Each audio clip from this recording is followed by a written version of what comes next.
Me, from where I sit, I believe or I see that youths have a very significant role to play in shaping this country as far as governance is concerned. And recently, we have seen youths being used actually to undermine fair youths. The self proclaimed Gunzi. It's a shame because in this country, we have over 7 million youths. How do we ensure as a government that these youths are going to employed, their needs is going to be catered for? And when these same youths are rising to advocate for their well-being, we have seen uh, a negative reaction from the government and other puppets who actually support the government. I still stand my ground that without the youths, this government is going to punish Kenyans and the future citizens that are coming. Okay. So, Wanjala, I don't know what's your take on that. Okay, I second that because I know they say that that the older you become, the wise you become, but also the younger you are, the best you are more decisive. You better energy. You can make good decisions. And that as youths, we are actually more than that. We are actually more than that number. We are more than 75% in this country, and we should be engaged in these political affairs. We should be engaged to lead our nation because this is our nation. We have better ideas. So I'm not disputing the fact that the elders have good ideas. They do have good ideas, but the youths are the ones that have very good ideas because the youths are the ones who are we are the most populous in this nation, and also these disputing kids, disputing youths that the Gunzi, using kids, using youths who are jobless to undermine or to undermine the Gen Zs is not good. So, to add on whatever we've been trying to talk about in regards to youths and their participation in this government, I think the Constitution of 2010, it's very clear. Article 55 clearly mandates the participation of youths in public offices, or rather in public spheres. And to be honest, my fellow colleagues can even add or even correct me if I'm wrong, that we have not been part, we have not been included in anything matters governance. We have not been given a podium, or rather a chance to express our grievances in the right way. We have had people before us. The 2024 Gen Z protest gave us a little bit of fighters. We have seen a number of youths coming up and rising up, and it has only been seen since last year. So my question is, why has there been no any young people with vigor that you have seen, like the Gen Z? Why were the boomers not going head on with the government? Why were the Gen X not going head on with the government? It is us who have brought in a different perception and outlook of politics in this country. And I think where we stand as youths, we have a lot of work to do. And I think I don't know where we will channel our grievances in the right way, kwa sababu. So to conclude in what I question about participation of the youth in regards to what the constitution says, I think we have a notorious regime. We have a very notorious government since inception, as they said the other day, since inception of this government, this country. We have had notorious people who are not adhering to what the government, or rather the constitution of the Republic of Kenya says. And I think for the first time, I think the government has been pushed to a limit of, it has got no other option other than to listen to us. And that is what we are supposed to be talking about. The government has to listen to us. Okay, and that is what I have to say about the same. And there's, of course, this question that we're asking among ourselves because the youths are raising against bad governance. But the government is also encountering that by employing a lot of propagandas. And my question is, most of the youths are coming out and saying and clearly categorizing that during the coming election, we are going to vie for those elections and we are going to occupy those MCA seats, those MPA seats, senators and governors, and if even possible, the presidency itself. But as a country, we have been having a notion that if a young person or asks to be given a position, there are some cultural condition this person has to meet. For example, number one that I've known is that the young man has to have a wife. I see, yes. That is also a condition that has been and objectified in our society. They do not care if you have the capability of delivering your promises, but all they look at is your marital status. So we might be having a good leader who is young, but he has not has the opportunity to marry. He hasn't ticked all the boxes that Exactly. the society Yeah. So prescribes. do you think like we should be voting somebody because he has the urge to lead and deliver the manifestos, or are we supposed to now undermine these people because wewe hujaoa, then this means we are not going to vote for you? That becomes a headshot for the candidate. Most of the youths, they're not married. Okay, so that's also become a range. So as we also yearn for those positions, youths as a society, should we change our perception on how we view leadership and of course the youths? Okay, my take is we should be actually accommodating the youths. Let the youths take those positions, and of course let us not judge them. Kama ako na mwanamke ama hana, we don't have to care. What we should be looking at, can he deliver us to the promised land? I don't know about you, Mr. Wanjala. So adding to what Machara has said, even David was given leadership, was given to be the king of Israel when he was a young kid. And we shouldn't be looking at how what the requirements are.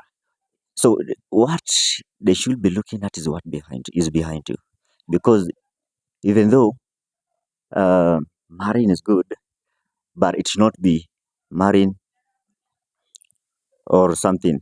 Because even though if I get a young youth who do not have much responsibilities, or maybe that marriage, that youth is able to deliver much. If you look at that perspective of marriage, of maybe marriage and being legally correct, you can be able to gauge that youth who is not married will be able to lead very well than a married person, because a married person will have to have responsibilities to have to other people, maybe the responsibilities to to his wife, or maybe to her husband if she is a lady. So does not undermine anything. If you have a wife, or maybe if you don't have a wife, does not be equality to anything. And youths, according to us, the politician have been the other they hire the government have been looking at youth as those people who do not know anything. We are just here to get them there to just vote. Yeah. They know that we don't have the finance to put us there, so we don't get those positions uh, in the political parties. But what I know that youths have very good leading capacities, because those leaders, they are once youths. They should give us opportunities. They give the youths opportunities because the youth understands each other very well. And as I said, we have a very high population of youths in this country, and we should be able to be regarded, because as you see, if we have 75% of youth in this country, then we need to put a leader who is more youth so that he guards the 75%, because we are the most populous, the majority. Yeah, that's my take on our political inclusion. I like what Mr. Wanjala has clearly stated that a youth who actually has no wife will be more committed to serve his people compared to that individual who has a wife. This means all the energy will be channeled to the wife, but a youth who is still a bachelor will channel all his manpower, all his resources, all his thinking capacity to develop and empower the subject. Then there's one thing again, Mr. Ibrahim, as you also digest and give your own overview on the issue with the marriage and youths, and there is also this mentality of the millennials. Sorry to say so. These individuals, when you meet, when they give their political opinion, actually, it's very sad. It's very sad. Their thinking will take us back to where we were the previous years. So we also need to do what we call civil education massively.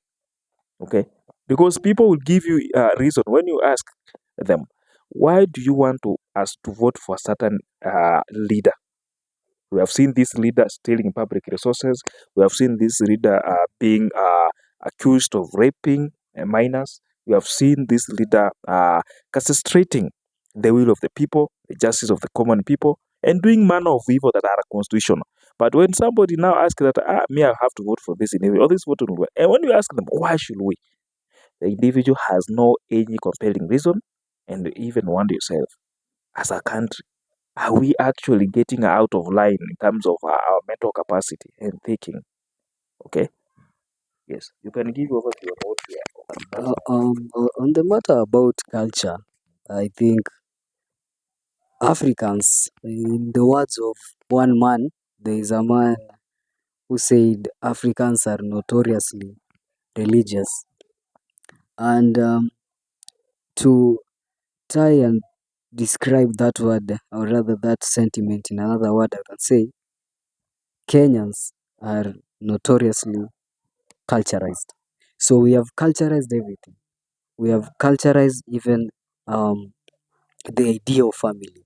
We have culturized the idea of relationships. We have culturized the idea of politics. We have culturized the idea of leadership and of governance. And that is why it has become a factor that now it is a must for someone to be married, for them to be recognized as a leader in this country. We have culturized that.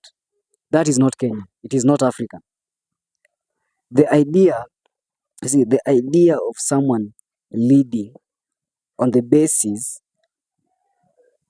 of him having a family, it's ridiculous.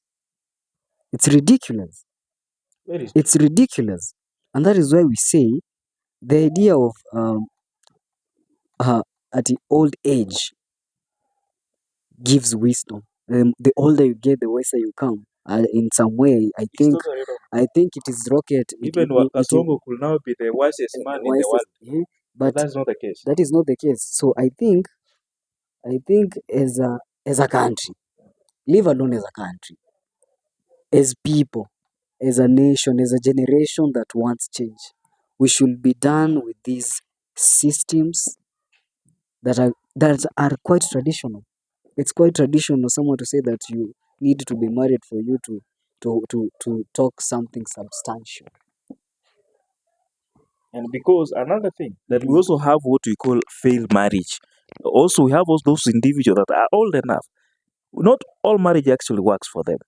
So this is actually what you have said. It's a ridiculous decision. So I think on the matter of marriage, we should not so much dwell on it, because I believe we all know marriage is not is not for leave alone, it's not for the weak. It is not. It is not you cannot we cannot balance marriage and leadership on the same table. They cannot balance. That chemical equation itself. That chemical equation does not exist in the entire universe. It does not exist in the entire, and we should be done with that. We don't even want to talk about it anymore, because we believe uh, it is crap. And there was also somebody said somewhere else that Jay-Z kitu anaogopa tu ni marriage. Ni ndoa. I don't know if that is true. I believe that is true because I am an example of that. Leave that aside. To bring in another notion, I think for the longest time, in Memorial is a country, we have been mobilized to do violence. And speaking of this, I want to bring this matter back in 2007.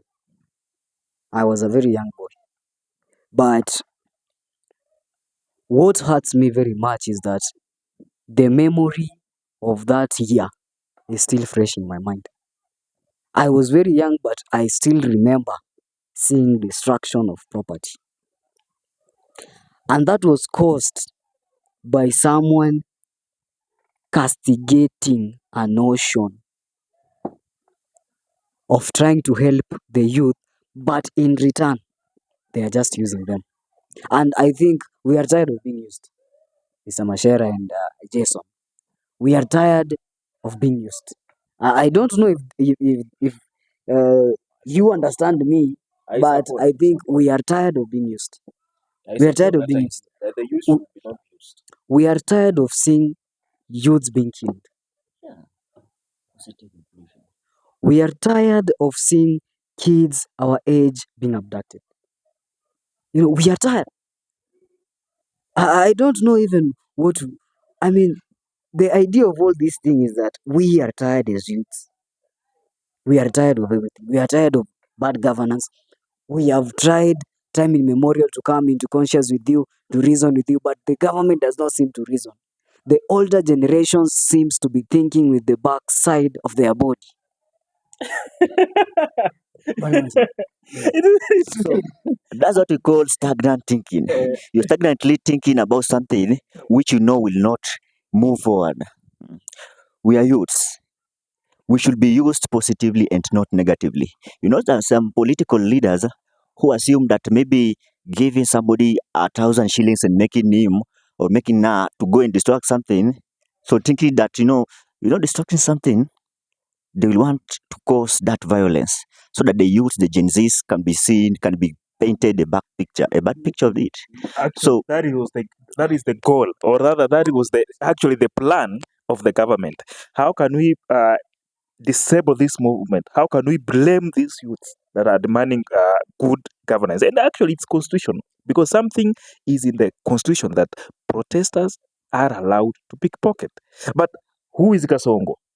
Let me put Agunzi and disrupt. Actually, even there was a clip just came out the other day. Policemen police were actually burning and destructing property. And who will be blamed? The youths. So actually, what you are saying is actually truth. That we should be actually be thinking through. This is not the time because I also saw somebody was actually stating clearly that demonstration should be banned. And now I was even asking my question. Do we mean that individual that came up with the 2010 constitution after so many people died for so many years, and they said the article 1, which stated clearly that power belongs to the people and not to the state, and they said protesting is actually legal, and somebody is now saying it's a way expressing, and somebody is saying that this demonstration should be banned. How? It's absurd. That's thinking the way Mr. Abraham was saying. You are thinking using your back. I don't know how we can term scientist, Mr. Wanjala. You are a scientist. Maybe you can give us the correct term to determine those individuals who have such kind of mentality or thinking, so that they're seeing as if processing is actually a crime. Something is in the katiba. Okay, actually, Mr. Machera, that's what we call leadership myopia. It means that you are not able to look at something which is ahead of you. We just ourselves, we have myopia, leaderly. Politically, we have myopia. So this absurdity of thinking that some things that are brought by the behind culture, the culture, we should leave it behind. And actually, we are not thinking by our back. We are thinking by our buttocks, because that's not does not take it by our back, because our brain also it is at the back. Yeah. We should be able to think. To conclude, in this conversation that we're having today about youths being the leaders of tomorrow, either as long as what the youths are demanding, it's legal, it's according to what the constitution mandates, then it's got to have no problem with any person. If you feel like you're not okay with the youth demonstrating or protesting, demanding for good governance, you feel like that is irritating you, go and find your own country. Because this country, we are being led by the constitution. If I'm doing something that the constitution actually mandates, the same constitution that gave Kasongo power, the same constitution that stated that Kasongo, for you in order to be the president, you must ask for the votes and the people must vote you, and now you have to go and represent their welfare and do what you're supposed to do. We all know the roles of the president. But it seems as if we are electing people that actually do not know their roles. So if somebody is now doing what had been mandated, wewe unaona kwamba hiyo ni uchungu na kuuma, then get yourself another Kenya, get yourself another country, go to Uganda, go to Tanzania and find a citizen, because even in Kenya here we've been allowed, you can have dual citizenship. Okay, so kama unaona hii inakuchachisha, unakerwa, please go and find another country. And Let the people. they should give back Mr. Miguna back his citizenship. Can you conclude on that? You see, when we talk about someone who is not comfortable in this country, we cannot push away our own. We cannot push away son of our own. We cannot push away son of our own. Bwana Mashera, Mr. Jason, how many times have I said that? We cannot push away Many times. our own. Many times. We want Miguna back in this country. That is what we want. Okay, to conclude, so actually, youths, we need to support ourselves, because you cannot say that we are doing this thing of maybe planning to bring youths in political world. If we do not support each other, we should support each other. We should come together, reason together. We are youths. We are able to reason together. So we should support each other. If we support each other, we cater for each other. We see each other as your brother. Then we will be able to go very far. You know, these politicians are doing this way. They are trying to bombard us against each other, so that we don't think as one. We become diversified, so that we don't think that they don't want to bring that unity in us. They want us to split. They want us to split, so that they get a huge, they get, what do you call it? We call them what we call them when you want to bring tyrant in a nation. Whatever demographic or people that are uniting, you divide them by any man of evil things, by killing them, by dividing them and rule. They're using that idea, that political idea, or rather governance idea, has been used since immemorial, since the time of colonialism. Exactly. And the idea of someone coming up with a plan to divide the youths, the people of Kenya, that is a colonizer. Exactly. So we are now categorically stating that the current regime is the true definition of a colonization. Yeah, that's it. This has been Sema na Mwita.